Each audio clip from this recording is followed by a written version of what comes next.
Você vai assistir agora mais uma entrevista do site Espiritismo BH. Nós estamos na residência de Teresa Matos, que é a presidente do Freundeskreis Allan Kardec, que significa Círculo de Amigos de Allan Kardec, que é um grupo espírita na cidade de Düsseldorf. E ela ontem nos contou umas histórias muito interessantes do começo da caminhada da doutrina espírita, trazida por brasileiros aqui no país. E aí nós vamos deixar que ela conte para nós o que aconteceu. Tudo bem, Teresa? Tudo bom, Marcelo. É um prazer eu estar aqui com você e de você ter me convencido a falar para vocês. Mas que você não queria, né? Não. Mas é muito bom. Obrigada. Teresa, como tudo começou? Na minha vida eu posso dizer que eu tive uma oportunidade maravilhosa que Deus me deu. Foi chegar aqui na Alemanha por motivos de trabalho e depois de alguns anos conheci uma mulher que se chamava Enia Seifert. Eu conheci a Enia mais ou menos em 2003. Foi em 2003, setembro de 2003. E fui fazendo pequenos trabalhos, até que nos tornamos grandes amigas. E ela foi me contando como foi que ela chegou aqui. Em 1993, a Enia sai do Brasil com seu marido alemão e volta para a Alemanha. Em 1996, ela, já sendo espírita no Brasil, encontra umas amigas que perde um ente querido e vai a ela à procura de consolo, um consolo normal que nós temos na confiança quando alguém volta ao mundo espiritual. Ela começa a explicar para essa amiga o que é a lei da reencarnação, que ela não sofresse tanto, porque a vida continuava. Essa amiga se interessa e chama a mãe. Um mês depois, a mãe da amiga já estava lá. E ela continua a explicar as leis naturais da vida pela filosofia espírita, através da filosofia espírita. Daí, chega uma outra amiga do clube de tênis e passa por uma situação dolorosa. O filho de 10 anos volta subitamente ao mundo espiritual e vai a ela.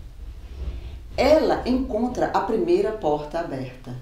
Ela fala, bem, somos 3, então vamos começar o culto no lar. Determina uma hora, determina um dia, e 3 alemães, junto com Enia, começam o culto no lar. Do culto no lar, nasce uma outra porta, semi-aberta. Um rapaz chamado Túlio Rodrigues trazia o Divaldo Franco e o Raul Teixeira para a Alemanha para fazer palestras há 3 anos. Ela encontra esta oportunidade e com seu primeiro grupo vai à palestra do Divaldo Franco no 4º ano que o Divaldo está vindo para a Alemanha. E ali pede ao Divaldo 5 minutos que ela gostaria de conversar com o Divaldo. E ela expõe o desejo dela de abrir um grupo. Porque ela via que o Divaldo vinha, mas a terra não estava sendo irrigada. Eram informações que as pessoas tinham interesse, mas que as pessoas pouco assimilavam, porque não tinha livros, porque não tinha estudos durante todo o ano. E não tinha também quem desse continuidade à semente que ele estava plantando. Exatamente. Então, o Divaldo diz que sim, e tem a primeira reunião em 1993, na casa de uma brasileira chamada Regina Schumann. E Divaldo fala das responsabilidades da doutrina e como a doutrina deveria ser então desenvolvida em um país tão carente de conhecimento espiritual mesmo. E começa assim então a primeira reunião. eles colocam o nome desse grupo, Grupo Espírita de Estudos Joana de Ângeles. Divaldo expressa mais uma vez um desejo da veneranda Joana de Ângeles, que ela se sentia feliz por terem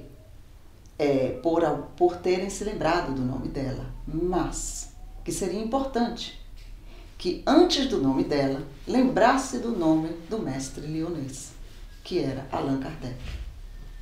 E pede ao grupo que tirasse o nome dela e botasse então Círculos de Amigos do Allan Kardec. Porque apesar da doutrina ter começado ali do lado, na França, ninguém o conhecia tão bem. E então eles trocam e botam Círculo Brasileiro Allan Kardec e traduz assim Freundkreis Allan Kardec, Düsseldorf, porque era na cidade de Düsseldorf. Enya vai mais adiante e fala, mas eu gostaria que isso fosse um círculo de amigos. Se é um círculo de amigos, então eu vou propor este nome a outros grupos que surgirem. E assim o faz. Então, no caso, tem círculos de amigos de Allan Kardec em Düsseldorf, em Aachen, em Mannheim, em Frankfurt, em Heidelberg. Tudo começou com ela aqui em Düsseldorf. Tudo começou com ela aqui. E ela era de onde no Brasil? Como é a história dela lá? A Enya veio de Minas Gerais, de uma pequena cidade chamada Inhapim. Nasceu em 5 de agosto de 1942.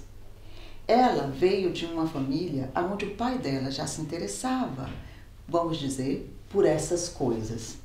Ele tinha uma coleção de livros esotéricos e já falava sobre espíritos. Ela foi através desse interesse, estudando, e chegou ao espiritismo, aonde começou a completar o ser espiritual que ela tinha. E depois que ela criou os Freundeskreis em várias cidades, como é que a coisa se desenvolveu? Bem, no caso, quando ela viu que já havia alguns grupos criados, que ela tinha um grupo aqui em Düsseldorf, ela sentiu a necessidade de que houvesse uma federação e que chegassem aqui palestrantes. Tinha que ter mais palestras.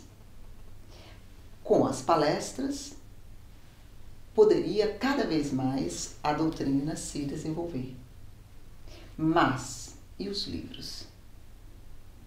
Ela viu a necessidade de que a doutrina se desenvolvesse, tanto pelos palestrantes como pelos livros. E aí veio a primeira problemática. Como? Não existem livros traduzidos em alemão. Aonde é que eu vou? Como eu vou fazer isso? Ou seja, os livros estavam atendendo somente os brasileiros residindo aqui. Exatamente. Né? Os alemães estavam... Aí, ela teve um dia um convite para ir à casa de uma amiga. E nessa casa da amiga, que convidou-a para um café ou alguma coisa assim, havia uma mesa onde havia livros e esses livros iam ser doados. Quando ela bate os olhos na mesa, está lá o Livro dos Espíritos em alemão. Ela pega o livro, ela disse que para mim que na hora que ela viu aquele livro e pegou aquele livro na mão, ela começou a chorar. E ela perguntou à amiga: da onde surgiu esse livro? A amiga disse que tinha ido em uma livraria de livros esotéricos e lá estava o Livro dos Espíritos. Quando ela abriu o livro, só havia traduzido metade do Livro dos Espíritos. E a amiga disse que, por favor, levasse aquele livro, se ela quisesse, por questões privadas. Ela pegou o livro, viu quem é que estava editando o livro, telefonou para a editora e disse que gostaria de ter mais alguns exemplares. A editora disse que só era possível se houvesse uma quantidade certa de exemplares, o que era muito. E o quanto ela tinha que pagar. Ela, por iniciativa própria e privada, disse: pode publicar. Ou seja, tinha que ter um mínimo para revenda, né, para comercialização, e ela bancou. E ela bancou isso. Essa primeira fornada de livros. Exatamente. E eles saíram ainda na edição reduzida? Sim. Só no primeiro passo saiu só a metade em alemão. A metade em alemão. E depois, o que aconteceu? Aconteceu que ela fazia o culto no lar. Ela lia o Evangelho em português e tinha que traduzir. Ela fez, bem, já que eu estou fazendo isso, eu vou começar a traduzir o livro. Então ela própria começou a traduzir? A traduzir o Evangelho.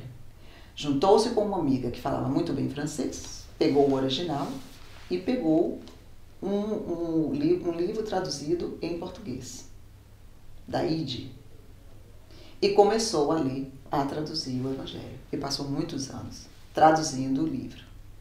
Até que um dia, uma amiga nossa, que é envolvida com a distribuição de livros aqui, pois está envolvida com o SEI, que é a Gorete Newton, Maria Gorete Newton, vai e diz a ela, por que você não edita esse livro?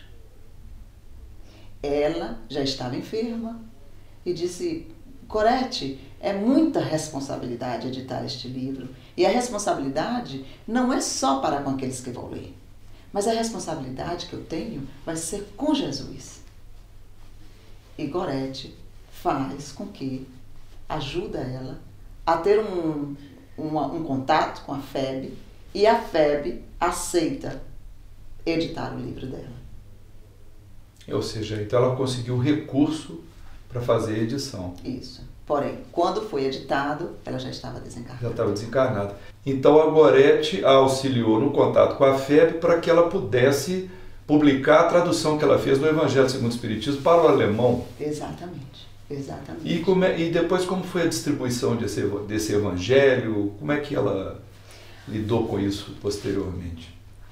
No tempo, a Ênia já tinha desencarnado, mas quando esse livro chegou às nossas mãos, foi de uma grande emoção. O livro ele foi revisado por um alemão chamado Erich Springer. E ele mesmo disse que revisar esse livro para ele foi de uma emoção muito grande, porque as traduções da parte evangélica são muito bonitas, que a Ênia conseguiu fazer. E quando eu soube dessa informação, eu é que me emocionei também, porque eu a vi falando, Tereza, isso é uma responsabilidade para com Jesus. Aí vem o Eric e me fala que a parte evangélica é de uma emoção infinita, da forma que ela traduziu. Então, foi maravilhoso. Todo o Evangelho segundo o Espiritismo, ele é distribuído pela FEB, pela SEI.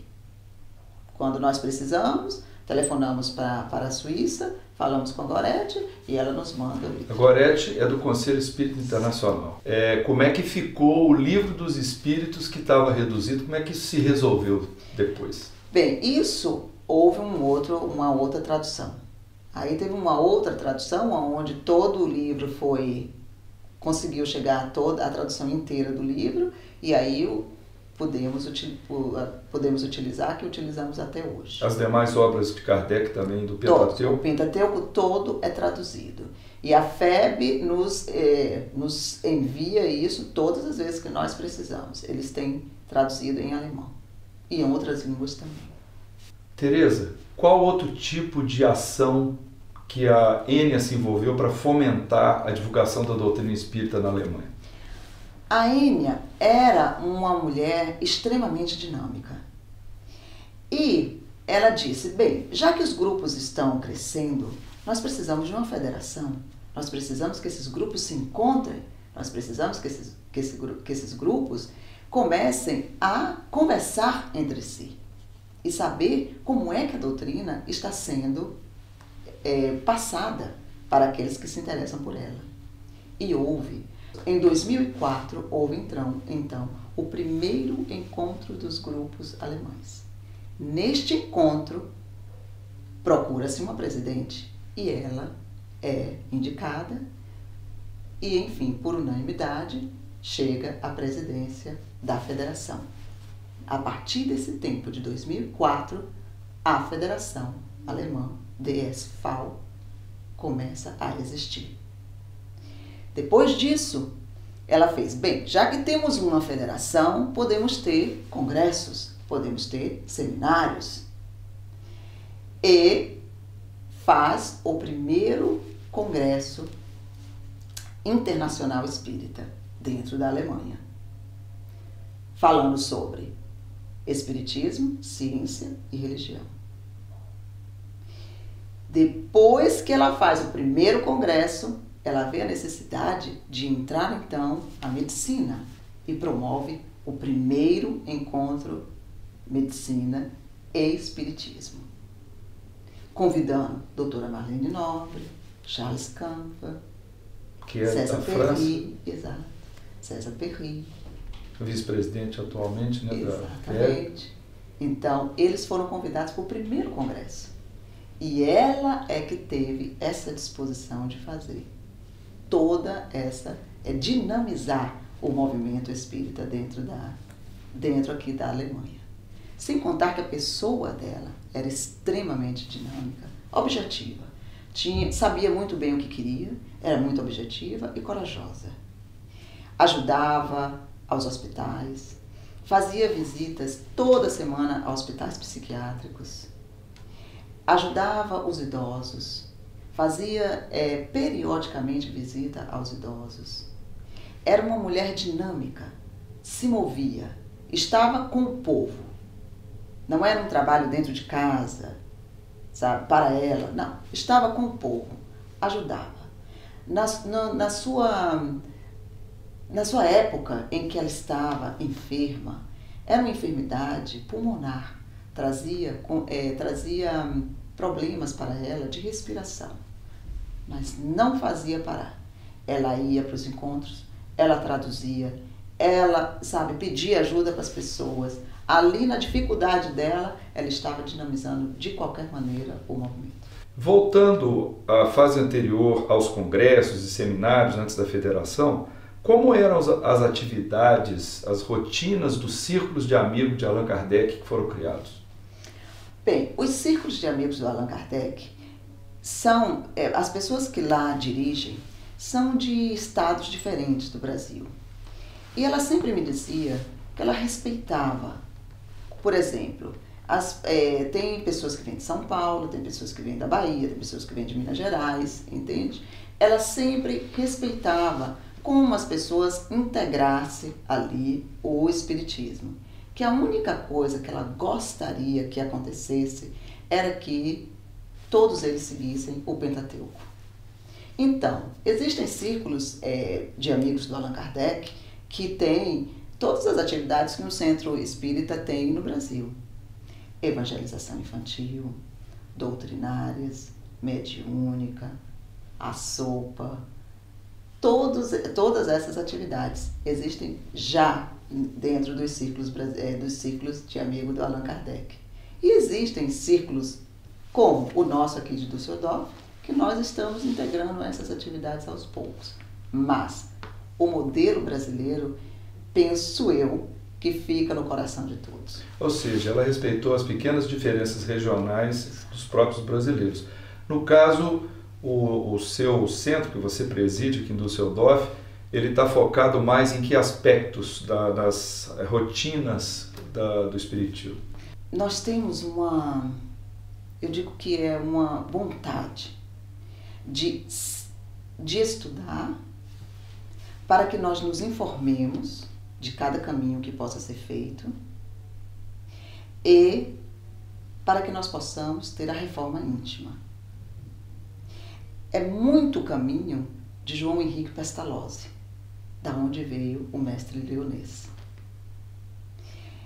Então, a partir do momento que você se informa, você sabe olhar o que precisa melhorar e sabe, pelo menos, lidar com certas situações. Nós estudamos e nós trabalhamos para a nossa reforma íntima. Trabalhamos com os problemas da região, trabalhamos com os problemas das pessoas, trabalhamos com as pessoas, com os alemães. Trabalhamos com os brasileiros que vivem na Alemanha. Então, nós estudamos o Evangelho segundo o Espiritismo, o Livro dos Espíritos, e estudamos o módulo da FEB para que cheguemos um dia a uma mediúnica. Então, a grande força que vocês têm hoje no grupo é o estudo, onde vocês estão se centrando mais. E as atividades mediúnicas, o que vocês já conseguiram desenvolver até o momento? Bem, nós estamos, após 2 anos de trabalho, estudando, nós começamos a fazer os primeiros insights, que a gente chama, de psicografia. Relaxamento da mão, ou a conexão para com o mundo espiritual, fazer com que os guias espirituais possam chegar até nós, um treinamento do que seja a psicografia. Eu pensei muito, por que começar com a psicografia? E o que veio na minha cabeça era que a psicofonia é um passo, vamos dizer, é um passo grande e que necessita de um pouco mais de conhecimento, porque temos que ter os dialogadores e temos que ter os médios, temos que ter os passistas, e tudo isso é necessário primeiro estudar. Nós não podemos começar numa psicofonia sem que as pessoas saibam pelo menos dialogar com os espíritos. E por conta disso é que estamos procurando palestrantes com esse tema, que nos traga essa informação para que nós possamos um dia, quem sabe, chegar lá. Com relação aos palestrantes, expositores, desde a época da Enia, nas suas implementações, como que foi esse trânsito de brasileiros aqui para a Alemanha? Os próprios grupos chegaram a formar seus palestrantes? O que você sabe dessa história para nos contar? Bem, desde a época em que se começou aqui, o Espiritismo começou a tomar mais força, mais bases, eu posso ver que os grupos, sim, têm os seus palestrantes. As pessoas começaram a estudar, as pessoas começaram a ter a coragem de falar sobre o Espiritismo para muitos. A quantidade de alemães que agora nos procura é grande, também, comparando a anos atrás. Comparando a quantidade de brasileiros, de espanhóis, de portugueses que nos procuram, é pequena. Mas quando a gente vê anos atrás, sim, os alemães nos procuram, principalmente por aqueles que são trazidos ao centro espírita por psicólogos, psiquiatras, que os psiquiatras que vão ao centro espírita e que trabalham aqui, são brasileiros que trabalham aqui, que descobriram a doutrina e que vê que naqueles problemas existe um problema a mais que eles não conseguem tocar as mãos. E ali eles, com muito tato, fala da doutrina e pergunta à pessoa se a pessoa gostaria de ter um atendimento fraterno. Tem umas que falam que sim, tem outras que falam que não, e essas pessoas que falam que sim são muito consoladas. Acabam voltando para o centro, começa devagar. Começar com eles, pelo menos aqui em Düsseldorf, começar com eles com o Livro dos Espíritos, às vezes é muito difícil. Eles não entendem ainda. Então, o que a gente faz? Pequenas palestras de temas variados, o que é o Espiritismo, quem foi Allan Kardec, como as coisas surgiram, as mesas girantes, para depois eles começarem a se interessar e depois de um tempo chegar ao Livro dos Espíritos. E complementando sua pergunta sobre a vinda dos brasileiros para cá para fazer palestra, sim, a Enia trouxe muita gente para cá para fazer palestra. Tinha sempre a preocupação de que a doutrina fosse falada de uma forma, vamos dizer, até pura, entendeu? Sem muitas variantes. Na sua simplicidade e na sua verdade. Mas, sim, trouxe muita gente para cá. Ela continuou a vinda do Divaldo Franco, ela conquistou também a vinda de Raul Teixeira para cá. Veio palestrantes que pessoas não conhecem, de Minas Gerais que veio para cá, Joselma Coelho que veio para cá através de Enia. Ou seja, ela tinha uma dinâmica dessas pessoas que chegavam aqui para fazer palestra. Tereza, na sua experiência, sua visão já de muitos anos morando, né, aqui na Alemanha e nesse contato com os brasileiros e os alemães dentro da casa espírita, você acha que o alemão é necessariamente atraído para o espiritismo só pela questão espiritismo-ciência? A primeira informação que eu tive foi essa, que o alemão era atraído pelo ato da ciência no espiritismo. Pelo lado científico, né, da doutrina. Exatamente. E ali eu fui perguntando aos alemães. Eu literalmente perguntava: você acredita em Deus? E eles me falando que sim. Teve um dia, um alemão com mais intimidade, eu cheguei a esse ponto. Vocês aqui são mais ligados à parte da ciência espírita do que a conexão que temos com Deus? Ela fez: não, Tereza, você está completamente errada. Nós somos, sim, espiritualizados. Nós acreditamos, sim, em Deus, porque senão não tínhamos nem mesmo condição de reaver o que foi destruído na Segunda Guerra Mundial, sem acreditar em Deus.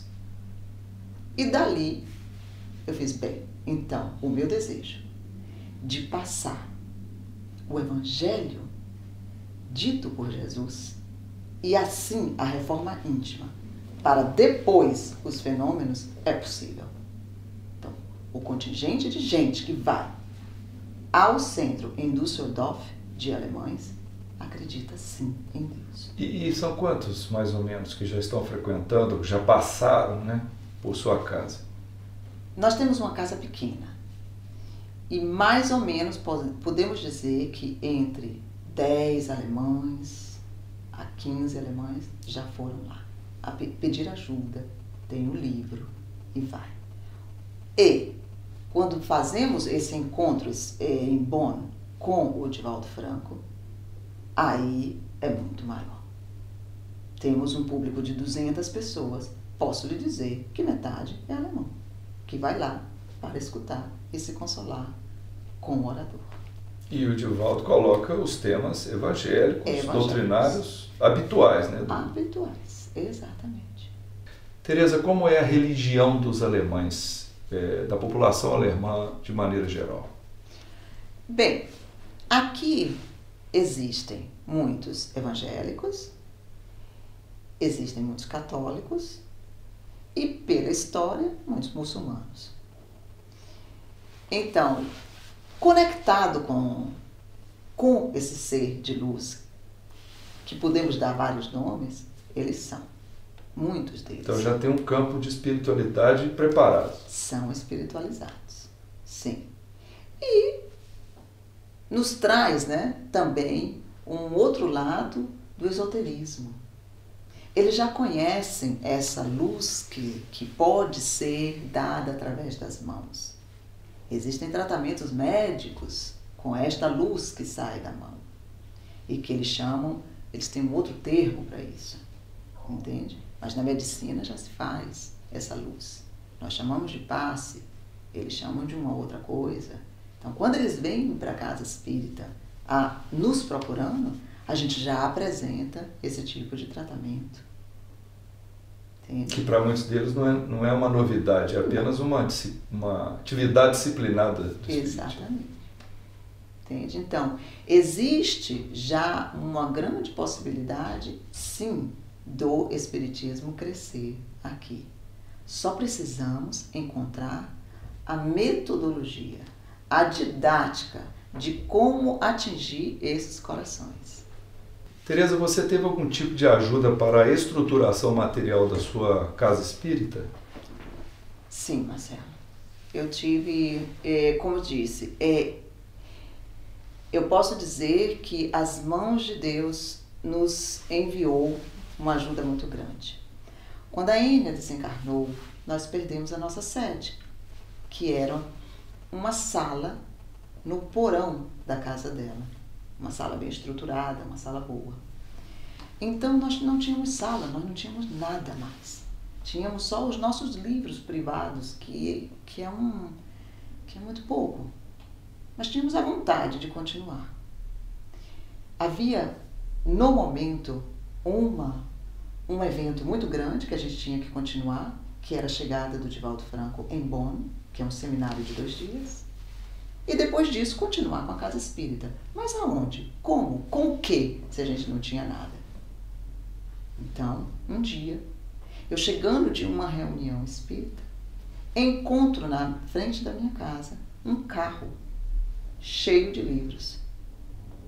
A irmã do marido de Enia foi à casa de Enia, pegou todos os livros, colocou no carro de um senhor chamado Eric Sprenger, e ele trouxe esses livros para cá. Veio minha menininha, na hora que eu vi, disse, nós vamos ficar aqui 3 horas carregando o livro para o 3º andar, onde eu moro. Minha menininha falou, mãe, não se preocupa. Eu fico aqui conversando com o Eric em alemão, divertindo ele, e vocês vão fazendo o trabalho. E assim fiz, eu e meu marido. Foram 25 caixas de livro. Mas aí deu uma luz pra gente. Nós temos o livro. Conseguimos uma salinha pequenininha, uma mesa com 4 cadeiras e a biblioteca feita, porque Enia tinha muito livro. Sala alugada. Sala alugada. Porque o problema, nosso problema aqui, é que nós não temos sede própria e temos que arranjar uma sala que muitas vezes não cabe todos nós, são salas pequenas, e pagar um aluguel ao nível da Europa. Tereza, qual é o seu sonho com relação ao espiritismo na Alemanha e como presidente do seu grupo aqui de Düsseldorf, o que você gostaria, né, de ver acontecendo na sua casa? Olha, Marcelo, como uma dirigente de um grupo, eu acho que meu maior projeto atualmente, que eu gostaria que isso acontecesse, é a evangelização infantil. É chegar na casa as crianças. Por quê? As crianças dão continuidade a toda uma filosofia. E se você começar desde pequeno inserir as informações que tem dentro do Espiritismo para uma criança, ela conhece e compreende o mundo muito melhor. Isso é por experiência própria, por ter já 2 dentro de casa e por conversar com eles e por minha filha entender a vida um pouco mais relaxada. Então, o meu grande sonho é que essas crianças comecem a ter essa informação e daí sim eu sei que terá uma continuidade no centro. Dentro de mim, como pessoa, Tereza, eu gostaria muito que as pessoas que frequentam atualmente o centro, porque nós não temos tantas crianças, porque as pessoas que frequentam o nosso centro não têm filhos. Os primeiros filhos são os nossos, tem 4 pessoas que têm crianças e que um dia vão se unir e a gente vai conseguir fazer uma evangelizaçãozinha com 3, com 4, a gente vai chegar lá.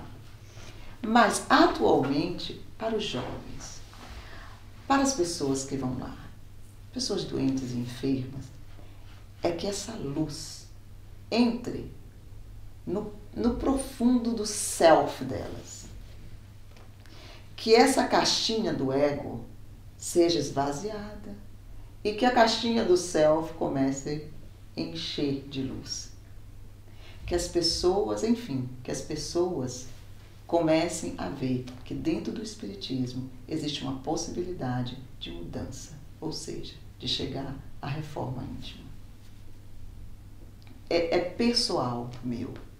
Nós temos muitos jovens que vêm para cá como estudantes, troca, né, de estudos que eles fazem, intercâmbio cultural. E aí eles chegam aqui, eles chegam trazendo novidades do Brasil, chegam trazendo aquela vitalidade da juventude, sabe? E eu vejo ali, me dá uma alegria, jovens de 20 anos de idade já espíritas, trazendo do Brasil para nós essa energia que já se tem dentro dos centros lá. E eu digo, você está vendo como é maravilhoso ter essa luz acesa dentro de nós? E eu tenho, é sonho meu de dizer, gente, é possível mudar, é possível, diante de qualquer situação e em qualquer lugar, a prática do bem. Muito bem, conversamos aqui com a Tereza Matos, presidente do Freundeskreis Allan Kardec. Te agradecemos, viu, Tereza, imensamente você ter nos concedido essa entrevista. Ô Marcelo, eu que te agradeço essa oportunidade e espero que nós continuemos, né, esse trabalho juntos. Okay. Muito obrigada.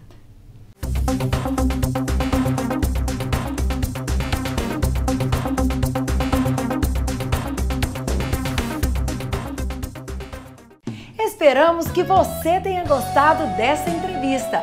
Deixe a sua opinião em nosso site.